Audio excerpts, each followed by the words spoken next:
اللہ تو آزماتا ہے, وہ تو آزما کے معاف کرتا ہے, گناہ بخش دیتا ہے. حضرت عمار ابن یاسر رضی اللہ تعالیٰ عنہ, ان کا اپنا فقر, ان کا اپنا تقوی, ان کی اپنی خوبصورتی. تو وہ میں بتا رہا تھا کہ ان کا کان کٹ گیا جنگ میں, تو کسی شخص نے ان کو تانا دیا, اور کان کٹے والے. آپ فرمانے لگے, او بھائی تو نے تانا دیا, ہمیں مزہ آیا, جب تک کان سلامت تھا اتنا پیار نہیں تھا. جب سے یہ اللہ رسول کے رستے میں کٹ گیا ہے, سب سے زیادہ پیارا یہ کان لگتا ہے. اس لیے کہ جائیداد کے قبضے میں تو نہیں نہ کٹا, یہ کوئی روزی روٹی کمانے کے چکر میں تو نہیں نہ کٹا, یہ کر یار دے نام دا ملے میڑا, انہوں چولی پا لئیے پنجے سٹیے نا, اس کے نام پہ کٹا ہے. تو میں تو اس کا مزے بڑا لیتا ہوں, مجھے تو سب سے زیادہ پیارا یہ لگتا ہے. سیدنا عمار ابن یاسر, جس طرح لوگ کشتہ عشق رسالت نہیں ہو جاتے, ان کا خمیری حضور کی محبت بن جاتی, اس طرح کا مزاج. اور پھر اپنے آپ کو آراستہ کر لیا ان ساری باتوں سے جو حضور کو پسند ہے. ساری زندگی مغرب کے بعد 6 رکھتے نہیں چھوڑی حضرت عمار ابن یاسر. اوابین ہمیشہ پڑھی. کسی نے کہا کیوں پڑھتے ہو؟ کہا میرے نبی کریم نے مجھ سے فرمایا جو مغرب کے بعد 6 رکھتے پڑھے, اس کے گناہ سمندر کے جھاگ کے برابر بھی ہوں تو اللہ معاف کر دے گا. جہاں جہاں محبوب نے توجہ دلائی, ان لوگوں کا کوئی خمیری ایسا تھا, وہ پوری طرح اس جگہ پہ مضبوط ہو گئے. ایک آدمی نے کہا میرا مکان دیکھ جائے, تشریف لے کے. مکان بڑا عالیشان تھا, بڑی دعائیں فرمائی, بڑی محبت کی اس شخص کے لیے, بڑی آپ کے اچھے جذبات کا اظہار کیا, لیکن تھوڑی دیر کے لیے چپ کر گئے. کہنے لگا حضور چپ کیوں کیے؟ فرمانے لگے تمہیں بتانا چاہتا ہوں مکان پیارا تو بڑا ہے, پر ایک دن یہ چھوڑ کے جانا ہے. یہ ہمیشہ رہنے والا او پیا دس دیا قبراں جنہاں تے پھول پے, ادھروں کوئی بھی نہیں آؤندا, ادھروں تے لکھاں گئے. ایک دن اسے چھوڑ کے ایسے موقع پر توجہ دلائی, آخرت کی طرف ذوق بنایا کہ ہر شخص کا دل نرم ہو. مکان پیارا ہے, خوبصورت ہے, دیواریں اعلیٰ ہیں, اس کی چھت مضبوط ہے, اس میں رہنا خوب ہے, لیکن یہ ہمیشہ کے لیے, ہمیشہ کا گھر تو کوئی اور ہے, پکا ڈیرا تو کوئی اور ہے, کسی اور وطن کے باسی ہے. یہ وطن چھوڑ کے جانا, اصلی رستے پہ جا کے اصلی مقام پہ وقت گزارنا, یہ عارضی ہے, مستقل نہیں ہے, تھوڑے وقت کے لیے, جز وقتی ہے, کل وقتی. یہ مزاج تھا سیدنا عمار ابن یاسر رضی اللہ تعالیٰ عنہ کا. 21 مہینے تک کوفے کے گورنر بھی رہے حضرت عمار ابن یاسر. حضرت عمر فاروق نے بنایا تھا. 21 ماہ کے بعد حضرت عمر نے بندہ بدل دیا, پھر میں فلاں آپ کی جگہ جائے. حضرت عمر نے بلا کے کہا میں نے کچھ حکمتوں کے تحت آپ کو تبدیل کیا ہے, تو آپ ناراض تو نہیں؟ تو یہ فقیر لوگ جو ہوتے ہیں ان کا فقر بڑا پکا ہوتا ہے. یہ جو لوگ تقوی والے ہوتے ہیں نا, ان کے دل کی کیفیت عہدوں سے, پیسوں سے, خوشامدوں سے جڑی نہیں ہوتی. سیدنا عمر کی بارگاہ میں عرض کرنے لگے, کہنے لگے امیر المومنین میں وہی عمار ابن یاسر ہوں. جب آپ نے گورنر بنایا تھا پھر بھی کوئی فرق نہیں پڑا تھا, کوئی خاص خوشی نہیں ہوئی تھی, ذمہ داری تھی.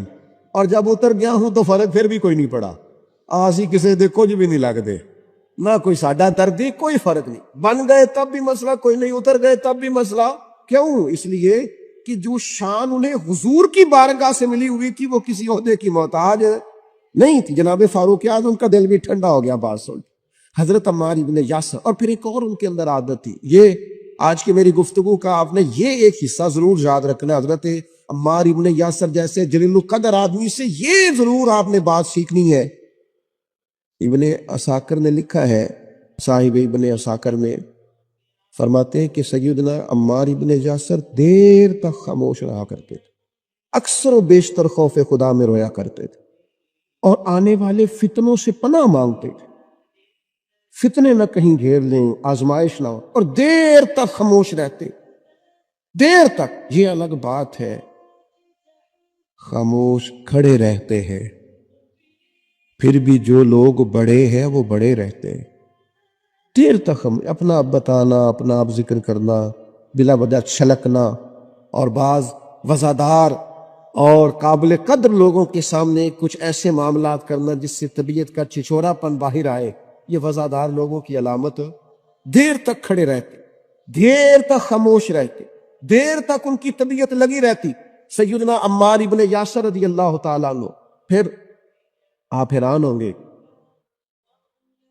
کہ حضرت عمار ابن یاسر رضی اللہ تعالیٰ عنہ کے ساتھ لوگوں کا رویہ کیسا تھا. ہر شخص ان سے پیار کرتا, ہر شخص کے دل میں ان کے لیے محبت جاگتی, ہر ایک ان کے لیے وارفتگی اپنے دل میں محسوس کرتا.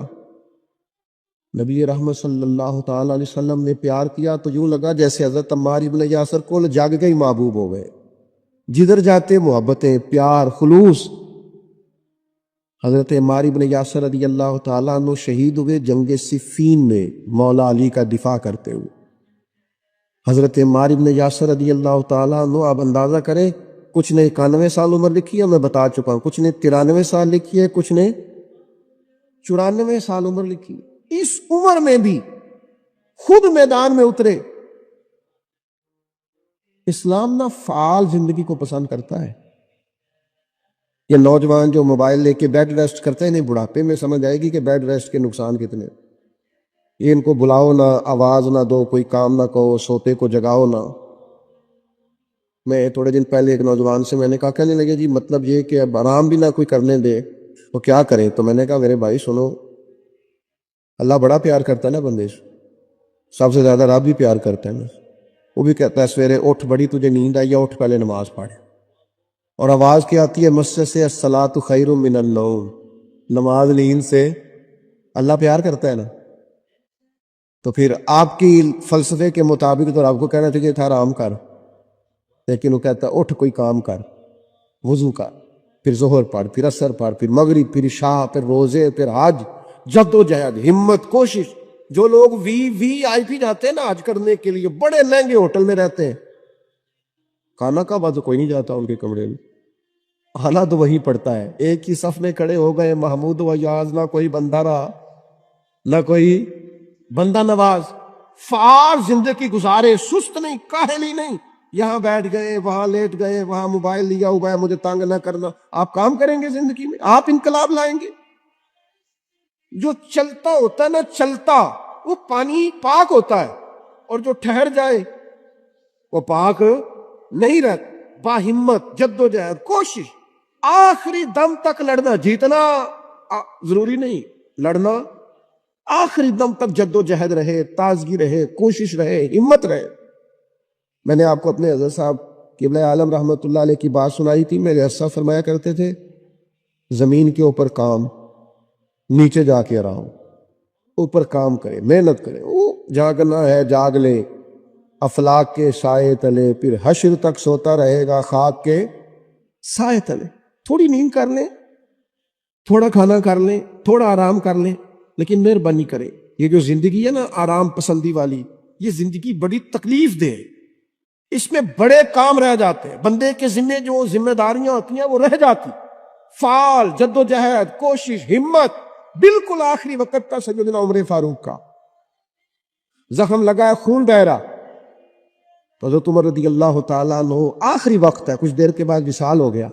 ایک نوجوان آپ کے سامنے سے گزرا تو اس کا پجامہ یا تام ٹخنوں سے نیچے تھا. تو بخاری شریف میں موجود ہے, وہیں بول کے بستر علالت پر سیدنا عمر فرمانے لگے, او بھائی یہ ٹخنے ننگے کر لے, یہ میرے نبی کی سنت ہے.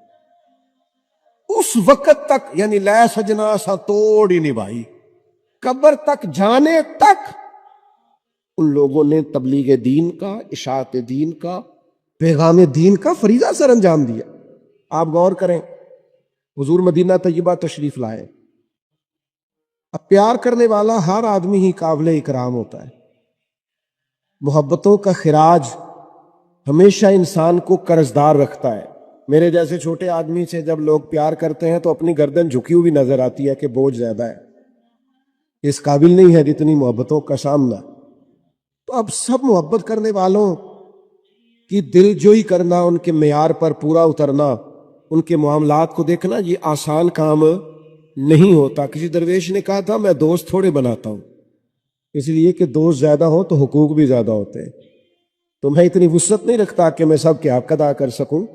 نبی پاک علیہ السلام مدینہ طیبہ تشریف لائے تو ہر آدمی کی خواہش ہے حضور میرے گھر آئے, حضور میرے گھر آئے.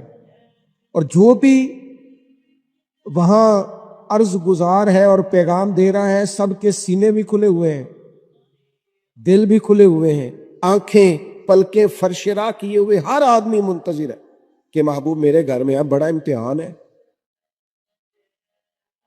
کس طرح کر کے سب کی چاہتوں کا جواب دیا جائے؟ تو یہ ذرا دیکھیے اس انی لاقبی محبوب کی حکمت اور دانائی۔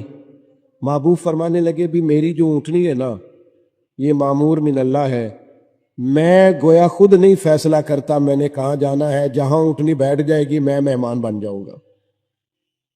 انداز دیکھیے، نبی پاک علیہ الصلوۃ والسلام نے نا اونٹنی کی لگامیں اس کی گردن پر ڈال دیں، اب وہ اونٹنی چلتی جا رہی ہے، تھوڑی آگے جا کے ایک جگہ وہ بیٹھ گئی، لیکن اس کے بیٹھتے ہی حضور اترے نہیں، محبوب بیٹھے رہے۔ ابھی سرکار کی اونٹنی پوری طرح بیٹھی نہیں تھی، پھر اٹھ کے کھڑی ہو گئی، اور تھوڑا سا آگے چلنے کے بعد حضرت ابو ایوب انصاری کے دروازے کے سامنے بیٹھ گئی، اور وہ اس طرح بیٹھی کہ اس طرح جم کے بیٹھی کہ اس نے اپنی گردن بھی بچھا دی۔ جب اطمینان سے اونٹنی بیٹھ گئی، نبی کریم اترے، جناب ابو ایوب انصاری رضی اللہ تعالیٰ عنہ کے گھر میں جلوہ فراز ہوئے۔ یہ وہ دانائی تھی میرے کریم محبوب کی، وہ حکمت تھی کہ کسی محبت کرنے والے کو اعتراض کیا ہونا تھا، سب کا قربان ہونے کو دل کر رہا تھا۔ ہمارے ہاں تو 4 بچے ہوتے ہیں اور ہم کسی ایسی دانائی کا مظاہرہ ہی نہیں کرتے کہ ان کے اندر برابری کر سکیں، ہم اس سمجھ بوجھ کا لحاظ ہی نہیں کرتے۔ ہمارے ایک استاد تھے تو وہ اکثر کہا کرتے تھے، جن کو پڑھانے کی ڈیوٹی لگاتے ان سے کہا کرتے تھے کسی طالب علم سے چڑ نہ جانا، اسکول کے، کالج کے، مدرسے کے کسی بچے سے چڑ نہ جانا، تم اگر کسی سے چڑ گئے تو اس کا مستقبل خراب ہو جائے گا، اس لیے کہ تم ذاتی اناد پال لو گے، بچہ بڑا لائق ہے لیکن تمہارا فرما بردار نہیں، تم چڑھ گئے ہو، تم بات بات پہ ڈانٹتے ہو، بالآخر وہ ساری تباہی ہو گئی، بدگمان ہو گیا۔ نبی پاک علیہ الصلوۃ والسلام امی ہیں، لیکن یہ میرے محبوب کی نبوت کی اعلیٰ دلیل ہے کہ اللہ تعالیٰ نے محبوب کو حکمت، تدبر، دانائی، ہم دانا نہیں ہوتے، شعور نہیں رکھتے، فہم و فراست کا۔ وہ عارف رومی کہتے ہیں کہ ایک شخص بادشاہ تھا، اس نے خواب دیکھا، خواب میں دیکھا کہ اس کے سارے دانت ٹوٹ گئے۔ اس نے ایک معبر کو بلایا، تعبیر کرانے والے کو، اس سے کہا اس کی تعبیر کیا ہے؟ اس نے کہا جناب اس کی تعبیر یہ ہے کہ آپ کے سارے رشتہ دار آپ کی زندگی میں فوت ہو جائیں گے۔ اب وہ بادشاہ اتنا ناراض ہوا، اس نے تعبیر کرنے والا بھی قتل کروا دیا۔ اس نے کہا وہ بھی کوئی زندگی ہے جس میں نہ بھائی ہو، نہ بہن ہو، نہ بچے ہو، نہ بیوی ہو، نہ ماں ہو، نہ باپ ہو، مروا دیا۔ ایک اور آدمی تعبیر کرنے والا تھا پر وہ دانا بھی تھا، اس کو بلایا اور بلا کر بادشاہ نے کہا میں نے خواب دیکھا ہے، خواب میں میرے سارے دانت ٹوٹ گئے، تعبیر بتائے۔ تو کہنے لگا بادشاہ مبارک ہو، اس کی تعبیر یہ ہے کہ اللہ تعالیٰ خاندان میں سب سے لمبی عمر آپ کو عطا فرمائے گا۔ بادشاہ نے اسے انعام دیا، کہا تو جیتا رہ، کیا تو نے بات کی ہے، اب میری بات کو سمجھیے گا۔ تعبیر اس نے بھی وہی بتائی ہے جو پہلے والے نے بتائی، لیکن پہلے والے نے کہا تیرے سارے رشتہ دار تیری زندگی میں فوت ہو جائیں گے، اس نے اسے بھی مروا دیا۔ بات اس نے بھی وہی کی ہے، لیکن بات گرچہ بے سلیقہ ہو کلیم، پر بات کرنے کو سلیقہ چاہیے۔ آپ بے سلیقہ بات بھی کریں پر سلیقے سے تو کریں، کوئی لہجہ ہی نہیں، حکمت ہی نہیں، کوئی دانائی نہیں۔ دوسرے نے کہا اللہ تعالیٰ آپ کو سب سے لمبی عمر عطا کرے گا، تو بات پھر بھی وہی ہے کہ باقی سارے چلے جائیں گے اور آپ موجود ہوگے، لیکن اس میں دانائی ہے نا، حکمت ہے نا۔ فتح مکہ کا موقع تھا، عجیب حالات درپیش ہوئے، اسلام کا جھنڈا حضرت سعد ابن عبادہ رضی اللہ تعالیٰ عنہ کے پاس تھا، بڑے عظیم صحابی۔ بدر کے موقع پر جس آدمی نے اپنے جذبات سے ماحول گرما دیا وہ حضرت سعد بن عبادہ، ہمیشہ اگلی صفوں میں مجاہدوں کی رہنے والے، مال خرچ کرنے والے، نڈار آدمی، لیکن جھنڈا ان کے ہاتھ میں تھا۔ حالات کچھ اس طرح کے پیدا ہوئے کہ بعض لوگوں نے مطالبہ کیا ان سے جھنڈا لیا جائے، اور کوئی معقول وجہ نہیں تھی، لیکن بعض اوقات نا حالات ایسے بن جاتے ہیں۔ اب حضور علیہ السلام کی بارگاہ سے مطالبہ ہو رہا ہے کہ آپ جناب سعد بن عبادہ سے جھنڈا لے لیں۔ یہ نوجوانوں سے بالخصوص عرض کروں گا کہ علم بھی تبھی بندے کو فائدہ دیتا ہے جب اس کے ساتھ کچھ بندے کو شعور بھی ہو، ہنر بھی تبھی فائدہ دیتا ہے جب اس کے ساتھ کچھ نہ کچھ دانائی بھی ہو. شیخ سعدی فرمایا کرتے تھے 1 من علم ہونا تو سنبھالنے کے لیے 10 من عقل کی بھی ضرورت ہوتی ہے، ورنہ ضائع ہو جاتا ہے سارا. دانائی، تدبر. یہ دیکھیے امی لقبی محبوب سے ہم نے دانائی سیکھنی ہے، تدبر سیکھنا ہے، فہم و فراست سیکھنی ہے. زندگی میں شعور کس کو کہتے ہیں یہ حضور ہمیں سکھائیں گے. کہ جناب حضرت سعد بن عبادہ کو اتارنا ہے. اب بڑے بڑے دانا صحابہ کہہ رہے تھے یا رسول اللہ کوئی ایسی بات نہیں ہے، حالات اس طرح کے ہیں، کیسے یہ فیصلہ کریں. حضور نے فرمایا کوئی مشکل نہیں، اتار دیتے ہیں، بدل دیتے ہیں، ان سے منصب لے لیتے ہیں. یا رسول اللہ یہ آسان نہیں ہے، کیسے؟ فرمایا ابھی دیکھنا تم. یہ اللہ تعالیٰ نے میرے محبوب کو حکمت کی خزانوں کی کنجیاں عطا فرمائی. نبی کریم علیہ السلام نے فرمایا سعد بن عبادہ جھنڈا دے دیں آپ واپس. اب آپ لشکر کے علم بردار نہیں رہے. انہوں نے بوجھل ہاتھوں سے جھنڈا تھما ہوا تھا، پریشان تھے کہ کوئی ایسی بات نہیں. جب حضور نے کہا دیں تو وہ غلام تھے. سانو قید سجن دا گہنا ہے، وہ جینجے رکھے ایسا اونج رہنا ہے. انہوں نے اسی وقت جھنڈا تھما دیا، خوش ہو کے تھما دیا. لیکن یہ میرے محبوب کی حکمت ہے. محبوب نے جناب سعد بن عبادہ سے جھنڈا لیا اور قریب ان کے جوان بیٹے کھڑے تھے، محبوب نے جھنڈا انہیں دے دیا. فرمایا کمان تیرے ہاتھ میں ہے. باپ کا قد اس وقت 10 فٹ زمین سے اونچا ہو جاتا ہے جب اس کا بیٹا اس کی جگہ پہ بیٹھ جاتا ہے. وہ کہتا ہے میری فکر گئی، میں اب بے فکر ہوں. جب انہی کے بیٹے کو وہ منصب ملا تو اب حضرت سعد بن عبادہ کے چہرے کی کیفیت یہ تھی کہ وہ گویا اپنی آنکھوں اور اپنے چہرے سے بتا رہے تھے میں تو خود جھنڈا پکڑ کے اتنا راضی نہیں تھا اتنا اپنے بیٹے کے ہاتھ میں دیکھ کے راضی ہوں. یہ آپ تدبر سیکھیں. میں اپنے نوجوانوں کو دیکھتا ہوں جذباتی مزاج، بھاگتے دوڑتے، بے چین، پریشان، الجھے ہوئے. ابھی میں ملک سے باہر تھا، میرے ساتھ اکثر ایسے ہوتا ہے. بیرون ملک جو لوگ ہوتے ہیں نا وہ زیادہ پریشان ہوتے ہیں پاکستان کے حالات کو لے کر، وہ زیادہ خبریں دیکھتے ہیں. تو ایک صاحب مجھ سے کہنے لگے پاکستان کے حالات. میں نے کہا بالکل ٹھیک ہے، یہ اتار چڑھاؤ ہے، زندگی کے ساتھ چلتا ہے. بے چینی نہیں، بے قراری نہیں، الجھاؤ نہیں، ہر وقت کا اضطراب نہیں. دانائی، تدبر، حکمت، معاملہ فہمی، یہ ہمیں ہمارے رسول پاک نے عطا فرمائی. آپ اپنی زندگی کو سلیقے سے گزاریں، قیمتی بنائیں. آپ اپنے وجود سے بڑا کام لے سکتے ہیں، لیکن کیا ہے؟ دانائی نہیں ہے. جذباتی مزاج اور جذباتی پن ہماری طبیعتوں کا حصہ ہے. جذباتی فیصلے، جذباتی باتیں. ہمارے دیہاتوں میں چودھری فیصلہ کس کے حق میں کرتے ہیں؟ جو پہلے آ جائے. وہ سچا ہے یا جھوٹا ہے؟ پہلے گیا ہے، بس انہیں مینوں پہلا آکھیا تسی تے آئے ہی نہیں، اسی بات میں فیصلہ دے دیا. دانائی، تدبر، یہ رسول اللہ صلی اللہ علیہ وسلم نے ہمیں سکھایا. امی لقبی ہے حضور. اور دوسری بات، انسان کے پاس جو سب سے قیمتی چیز ہوتی ہے نا وہ اس کا کردار ہوتا ہے. آپ نے زندگی میں نقوش کیا چھوڑیں؟ آپ جہاں رکے، جہاں بیٹھے، یہ ایسا تو نہیں زندگی میں کہ یہ 10 دوست پرانے، یہ 10 دوست آج کل کے ہیں اور ان کے درمیان بھی غیبتیں جاری ہیں، بس کام ختم ہونے کے قریب ہے اور پھر اس کے بعد اور کوئی 4 دوست ہم تلاش کریں گے. اچھے نقوش نہیں چھوڑتے. کتنی خوشیوں سے رشتے طے پاتے ہیں، لیکن وہ تھوڑا وقت نہیں گزرتا تو ساری سوچیں، سارے نظریات گدلے اور میلے کچیلے ہونے لگ جاتے ہیں. وہ ساری محبتوں کو زنگ لگنے لگ جاتا ہے. عظمت کردار، بلندی، آپ کے افکار، آپ کا اچھا گمان، آپ کی سوچیں. آپ حیران ہوں گے اللہ تعالیٰ نے نبی پاک کا وجود ہی معجزہ بنایا ہے، لیکن جب حضور کے اپنوں نے دلیل مانگی نا، اپنوں کو مطمئن کرنا بڑا مشکل کام ہوتا ہے. قریبیوں نے دلیل مانگی، قریش مکہ نے کہ آپ نبی ہے تو دلیل دیں. نبی پاک علیہ السلام نے اپنے اپنوں کو معجزہ نہیں دکھایا، بلکہ قرآن مجید فرماتا ہے کہ محبوب نے کہا فَقَدْ لَبِثْتُ فِيكُمْ عُمَرًا مِّن قَبْلِهِ أَفَلَا تَعْقِلُونَ.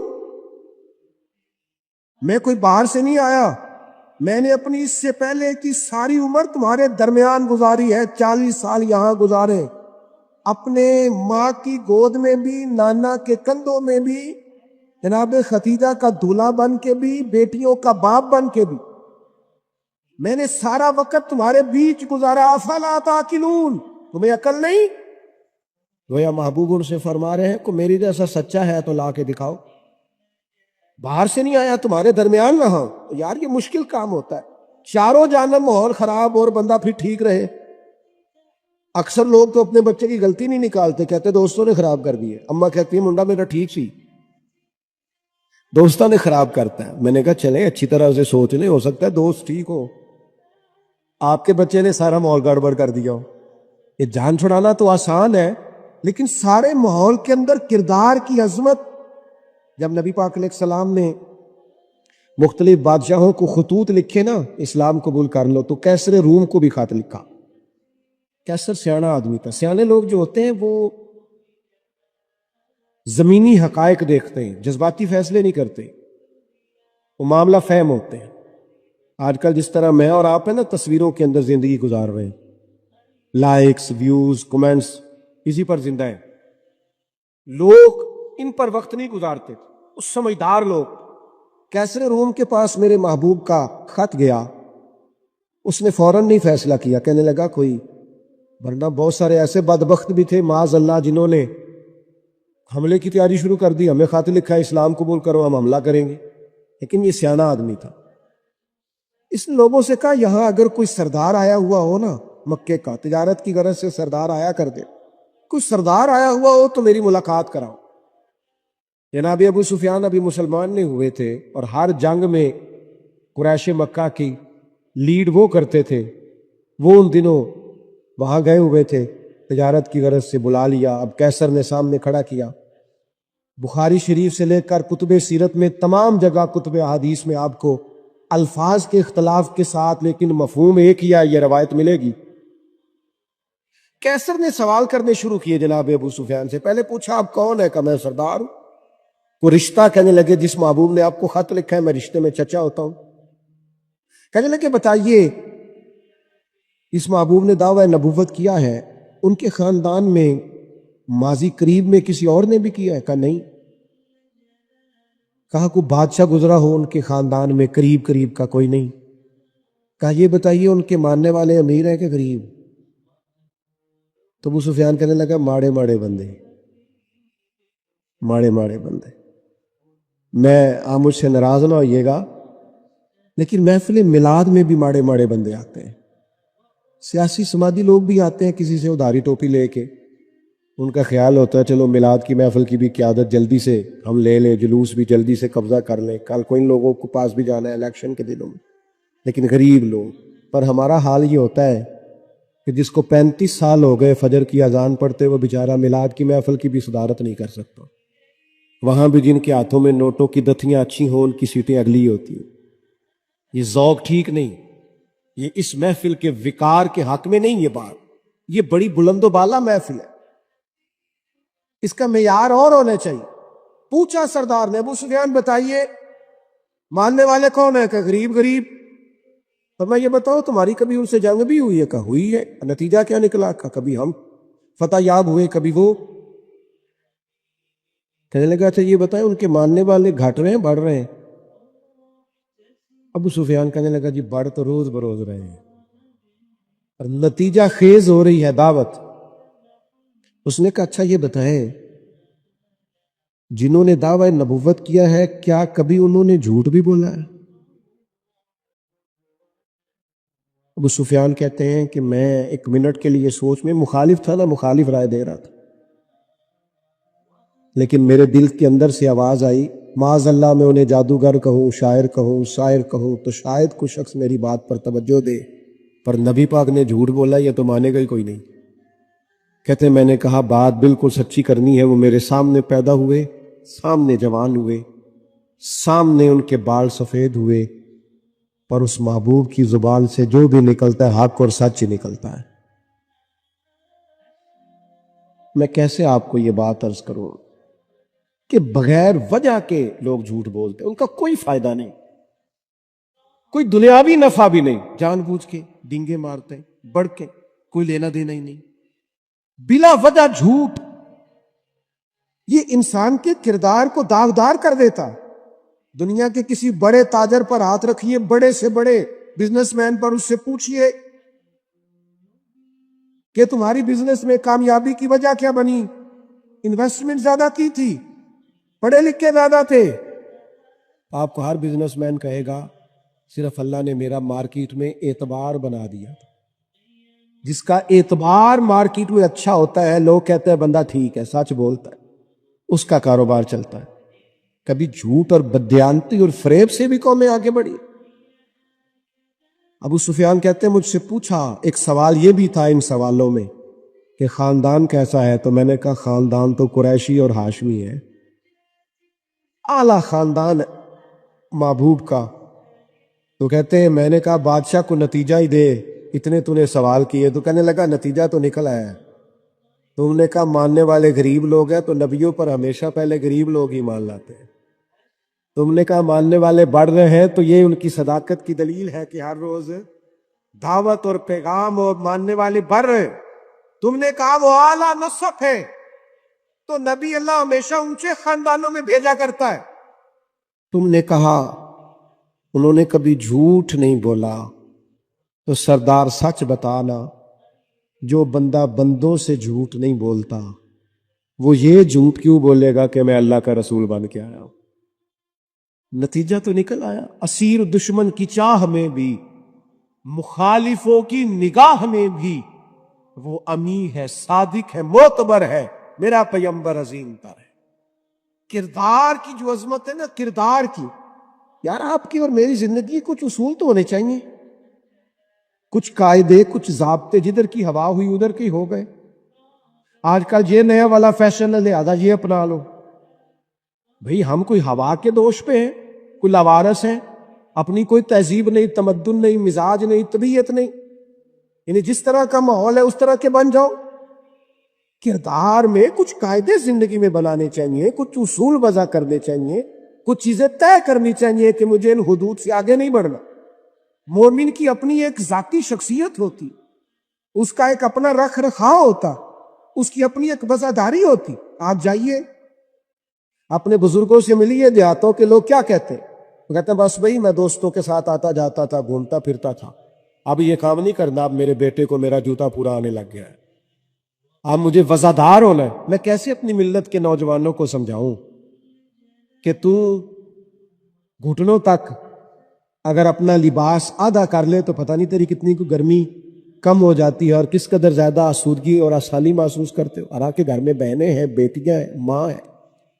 دیکھیے ایک اپنی وفاداری بھی ہونی چاہیے، اس کے کچھ قاعدے، ضابطے، اٹھنا بیٹھنا، اصول بھی ہونے چاہیے. نبی کریم صلی اللہ تعالی علیہ وسلم کی عظمت کردار کا یہ عالم تھا کہ عرب شریف کے اندر کنواری عورتیں بڑی ہی شرم و حیا والی ہوتی تھی. لوگ مثال دیتے کہ تو کنواری لڑکی کی طرح شرم و حیا والا. قربان جائیں سیدہ طیبہ طاہرہ حضرت عائشہ صدیقہ رضی اللہ تعالیٰ عنہ فرماتی ہیں نبی پاک علیہ السلام عرب کی کنواری لڑکیوں سے بھی زیادہ حیا والے تھے.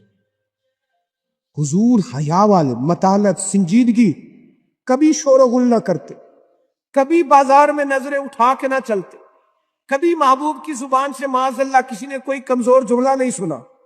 یہ کیا بات ہوئی، مجھے کسی نے غصہ دلایا تھا میں نے گالیاں دینی؟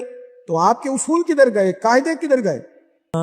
لے جاؤ مدینہ یاد آیا ہے، مجھے طیبہ میں لے جاؤ مدینہ یاد آیا ہے، میرے آقا کو بلواؤ مدینہ یاد آیا ہے، تیری محفل سجاتے ہیں، تیرے ہم گیت گاتے ہیں، تیری محفل سجاتے ہیں، تیرے ہم گیت گاتے ہیں، شرع محفل چلے آؤ مدینہ یاد آیا ہے، مجھے طیبہ میں لے جاؤ مدینہ یاد آیا ہے، تیرے فرقت نے مارا ہے، تیری رحمت سہارا ہے، قریب مرگ ہوں آؤ مدینہ یاد آیا ہے، مجھے طیبہ میں لے جاؤ مدینہ یاد آیا ہے۔ چلے ہیں قافلے طیبہ اکیلا چھوڑ کر مجھ کو،